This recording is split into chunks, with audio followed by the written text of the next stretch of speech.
हा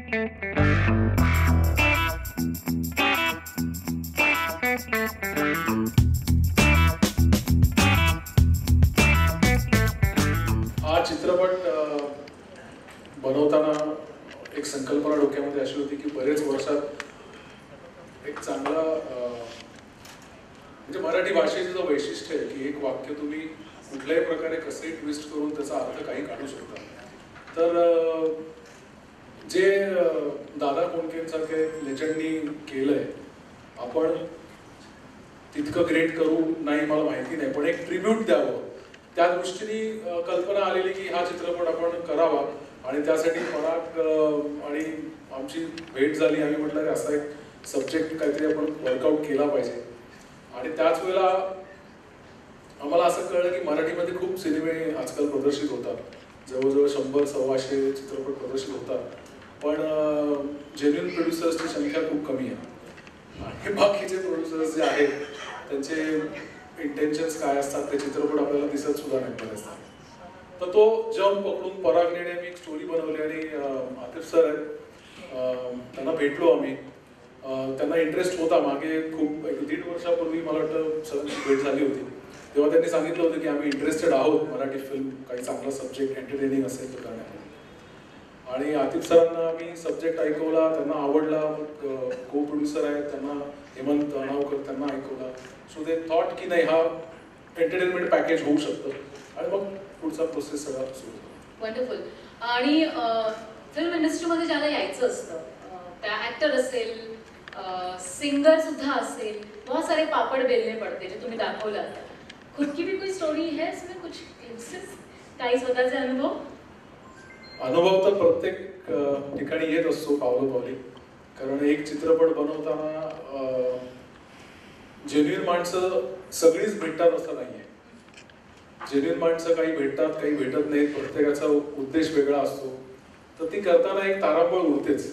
म्हणजे एक प्रकारची सर्कसच आहे असं म्हणायला पाहिजे की जे सांभाळताना नाकेनऊ येतात, कारण तुम्हाला छोट्या टेक्निशियन पासून आर्टिस्ट पासून सगळ्यांना सांभाळायचं असतं. आणि महत्वाचा मुद्दा आहे की प्रोड्युसर खूप इम्पॉर्टंट पार्ट प्ले करत असतो फिल्ममध्ये. कारण ऑब्व्हियसली पैसा त्याचा लागतो, तो त्याच्यावरचं पब्लिसिटी कशी करायचं पासून. आणि असा जो अनुभव आहे बऱ्याच लोकांचा ऐकलेला आहे किंवा बऱ्याच आपण इतकी वर्ष आहात सगळेजण माहिती असते की बरेच प्रोड्युसर येतात, काही जणांना फक्त स्टोऱ्या ऐकण्यामध्ये इंटरेस्ट असतो, काही जणांना फक्त माझ्या घरासमोर माझ्या पिक्चरचं होल्डिंग लागलं पाहिजे, काहीला माझ्या मुलाच्या वाढदिवसाला पिक्चर मला दाखवायचं आहे. अशी अनेक माणसं भेटून गेलेली आहेत प्रत्येकाला. पण आतिफ सर तसे नाही आहेत, त्यांनी फिल्म कम्प्लीटही केली आहे आणि आम्ही आता प्रदर्शितही करतो.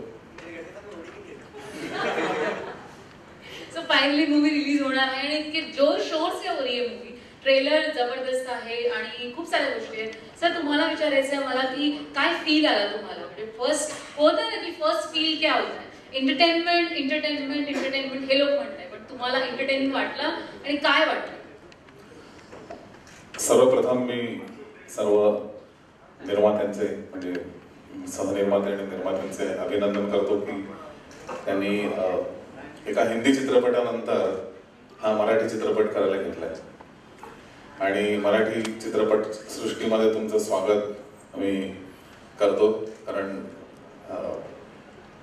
असे लोक चित्रपट क्षेत्रामध्ये यायला पाहिजेत, विशेषतः मराठी सिनेमा करायला पुढे आले पाहिजेत की ज्यांना खरंच मराठी चित्रपट करण्याची तळमळ आहे आणि चित्रपट पूर्ण करून व्यवस्थितपणे त्याचं प्रकाशन करण्याचीही तळमळ त्यांच्यामध्ये असली पाहिजे. अशा या आतिफजींचं मी स्वागत करतो प्रथम.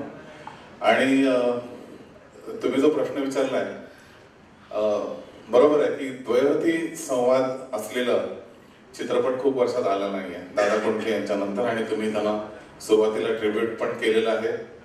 तर चांगली गोष्ट आहे. फक्त दादा कोंडकेंनी स्वतः ती मर्यादा पहिल्या 2-3 चित्रपटामध्ये सांभाळली होती. तर ते पॅरामीटर ठेवूनच चित्रपट केला असावा. कारण विराजला मी ओळखतो खूप वर्षापासून, तो माझा सहकारी आहे. दिग्दर्शनामध्ये असोसिएट डिरेक्टर म्हणून त्याने काम केलेलं आहे आणि त्याच्या एकंदर कल्चर्ड त्याचं जे लाईफ आहे, त्याचं समज आहे ती या चित्रपटात सॅमल्टेनियसली दिसेल. म्हणजे द्वैवादी संवाद करताना जी एक पातळी सांभाळायला पाहिजे ती त्यांनी निश्चितपणे सांभाळली असणार आणि ती तशी दिसली.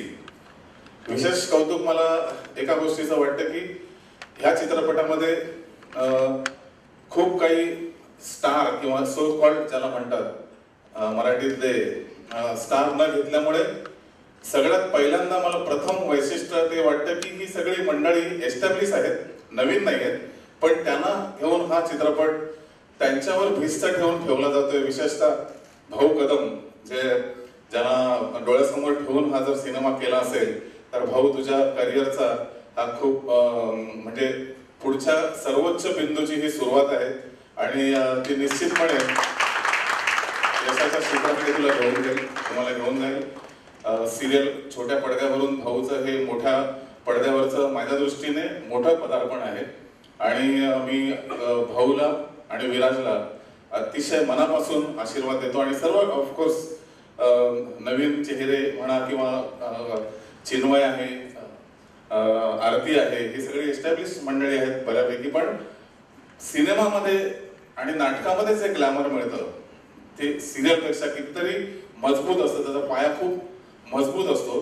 तर तुम्हाला ह्या नवीन मीडियामध्ये तुमचं भरघोस स्वागत हो आणि दुसरा, तिसरा आणि चौथा चित्रपट निर्माण करणे इतकी शक्ती ह्या मराठी चित्रपट निर्मात्यांना मिळव असा मी शुभेच्छा व्यक्त करतो. आणि विराजच्या ह्या विचाराला आणि विशेष म्हणजे पराग बाळ म्हणून मी बघत होतो कोण बाळ आहे हा लेखक, नाव काय कळलं नाही कोण बाळ आहे, पण जेव्हा पराग कुलकर्णी मला कळलं तेव्हा मला खूप बरं वाटलं की एक चांगला लेखक सुद्धा ह्या पटकथेसाठी किंवा कथेसाठी आवश्यक असतो. मंदार चोळकर चं गीत आहे, अवधूत गुप्ते किंवा आदर्श शिंदे, ही सगळी जी नावं आहेत ही खरंच म्हणजे खूप ह्या सिनेमाला वेगळ्या दिशेने घेऊन जातील आणि ट्रेलर बघितल्यानंतर चांगलं वाटलं, म्हणजे पूर्ण सिनेमा बघायला पण मजा येईल. वंडरफुल. दुसऱ्यांदा जेव्हा पाहावं वाटतं ट्रेलर तेव्हाच त्याची मतलब तभी पता चल जाता है की यार मूवी चलेगी. डोंट वरी. आणि तसं म्हणतात ना बाळाचे पाय पाळण्यात दिसतात. तुमची 12वी मूवी 12th. सो भाऊ जरा तुम्ही इतकं बोलले तुम्ही जरा या ना समोर जवळ म्हणजे समोर या. आता म्युझिक लॉन्च होणार आहे पण ट्रेलर लॉन्च झालंय. सो भाऊ आता बाळ पण इथे आहे, तुम्ही पण आहात, एक डायलॉग हो जाए जो आपको बहुत पसंद है, तुम्हाला आवडणारा डायलॉग या मूवीतला. खूप सगळे डायलॉग इतके आवडते. त्यातला बेस्ट डायलॉग. नाही सगळेच आवडतात. सगळेच म्हणता? सगळे नाही म्हणते ना, मग चित्रपट काय बघणार. ये तो खासियत है भाई भाव की क्या है, पर आपको सुनना है ना एक डायलॉग नहीं पिक्चर में देखा चित्रपट बघितलं एक हो जाए. तो रिवील नाही करणार, ट्रेलर रिवील केला आता तुम्ही प्लीज. मी डायलॉग कमी दाखवले ना. काय भाऊ इतकी चांगली पोरगी तुम्हाला विनंती करतेय आणि तुम्ही असं ते चित्रपट संपल्यावर कळेल. खूप वेगळा अनुभव आहे, वेगळं काहीतरी क्रिएट केलंय या गाण्यात. हा प्रयत्न केलेला आहे की वेगळं काहीतरी करायचं जे जनरली होत नाही, कारण याचं फॉर्मेशन पण थोडं वेगळंच आहे गाण्याचं. So let's hope. Definitely we will hope. आनंदी, अवधूत सोबत गाण्याचा एक्सपिरियन्स आणि काय स्पेशल घडलंय गाण्याच्या वेळेस? सगळ्यात आधी मला प्रफुल्लचं खूप कौतुक करायला आवडेल. प्रफुल्ल हा उत्तम अरेंजर आणि प्रोग्रामर सगळ्यांना माहिती आहे. देवा तुझ्या गाभाऱ्याला दुनियादारीतलं जे गाणं होतं ते त्यांनी प्रोग्राम केलं होतं आणि ती सेम टीम आज पुन्हा त्यानिमित्ताने जुळून आली आहे. मंदारनी लिहिलं होतं, मी गायले होते. तो अतिशय ऑफकोर्स त्याच्यासाठी खूप जरा टाळ्या झाल्या पाहिजे. सगळं खूप छान कंपोजर आहे आणि ह्याच्यात त्यांनी जी 3 गाणी कंपोज केली आहेत तुम्ही ती 3ही गाणी एकामागोमाग ऐका. तुम्हाला वाटेल की 3 वेगळ्या कंपोजर्सने कंपोज केली. मला वाटतं ही त्याच्यासाठी खूप मोठी कॉम्प्लिमेंट आहे. तू जे मी रोहितने गायलेलं सॉफ्ट सॉन्ग असेल किंवा असं टेक्नो सॉन्ग असेल किंवा प्रवीणजींनी गायलेलं गाणं असेल, तो खूप वर्सटाईल आहे आणि माझ्या खूप शुभेच्छा त्याला की त्याची पहिली फिल्म येते आणि अनेक फिल्म्स त्याच्या येऊ देत. आणि या गाण्याबद्दल मला अजिबात वाटलं नव्हतं अशा कोणत्याही गाण्याकरता कोणी मला कधी कास्ट करेल, कारण normally love songs soft romantic अशा जंगलची मी गाणी गात असते. पण प्रफुल्लने मला या गाण्यासाठी बोलवलं. तो म्हणाला की जितकं तुला त्याच्यात प्ले करशील तू जेवढं तुझा स्वभाव दिसतोय म्हणजे त्यांनी मला पूर्ण फ्रीडम दिला. तो मला म्हणाला की तुला जितकं अवधूत करणं आहे गायला तर त्याच्याशी तोडीला थोडंसं तुला जेवढं त्याच्यात काही करता येईल ॲडिशन्स ते तू कर. सो खूप मजा आली आणि I am very happy with this. Super. Mandar, वाजलंच पाहिजे म्हणजे कंपोजर्स ऍक्टर्स सगळ्यांची वाजते जेव्हा इंडस्ट्रीमध्ये ते येतात. लिरिसिस्टची पण भरपूर वाजते आय नो. तर ते काही आलंय या गाण्यामध्ये या मूवीमध्ये? माझे खूप वाजन झालेले आहे आता मी जुना झालोय.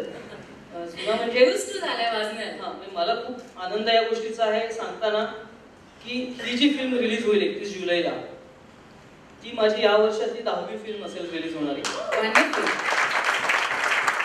आणि मी लिहायला लागल्यापासून 2011 पासून मी लिहायला लागलो तेव्हापासूनची ही माझी 31वी फिल्म असेल. सो प्रफुल्लसाठी परत एकदा मला असं वाटतं की सगळ्यांनी टाळ्या वाजवाव्यात. जी आनंदी मला म्हणाली त्याचं कौतुक खरंच आहे. कारण कसं असतं मला असं नेहमी वाटतं की अरेंजर जेव्हा माणूस असतो अरेंजर किंवा प्रोग्रामर तेव्हा त्याला ती एक भडास असते दुसऱ्याच्या म्युझिकसाठी आपण काम करणं. भडास म्हणण्यापेक्षा चांगलं असेल वाईट असेल दोन्ही असेल पण मग स्वतःचं मी नेहमी त्याला विचारायचो की आता एखाद्याचं गाणं अरेंज करताना तुला असं नाही का वाटत स्वतःचं एक काहीतरी द्यावं. तो म्हणतो मी असं केलं नाही कधी कारण मग त्याची आयडेंटिटी त्याच्यात लुप्त होऊन जाते म्हणजे ओरिजिनल कंपोजरची. म्हणून हा कंपोजिशनचा किडा हा त्याच्यामध्ये आलेला आहे आणि तो चांगला त्याने सिद्ध केलेला आहे. या गाण्याबद्दल बोलायचं तर काय म्हणजे मी असं लिहिलंय ह्याच्यापूर्वीही पण प्रफुल्लने मला एक ट्यून दिली होती. ती ट्यून मी ऐकून प्रफुल्लला सांगितलं नाही प्रफुल्ल इसको हम लोग कॅन्सल करते आणि तो खूप नवीन असल्यामुळे मी त्याला सांगू शकतो. बाकी ठिकाणी मला असं सांगतात नाही यात चला मजा नाही आला. तर मजा हा काय प्रकार असतो नाही मला एकदा शोधून काढायचा जो येत नाही लोकांना जो मला त्यावेळेला नाही आला प्रफुल्लच्या ट्यून मध्ये. मग मी आधी लिहिलं आणि मग त्याच्यानंतर ते त्याने कंपोज तुझी वाजली म्हणून त्याची वाजवलीस नाही असं काही नाही. मग खरंच मजा नसतो येत आपल्याला असं वाटतं की लोक आपली वाजवतात.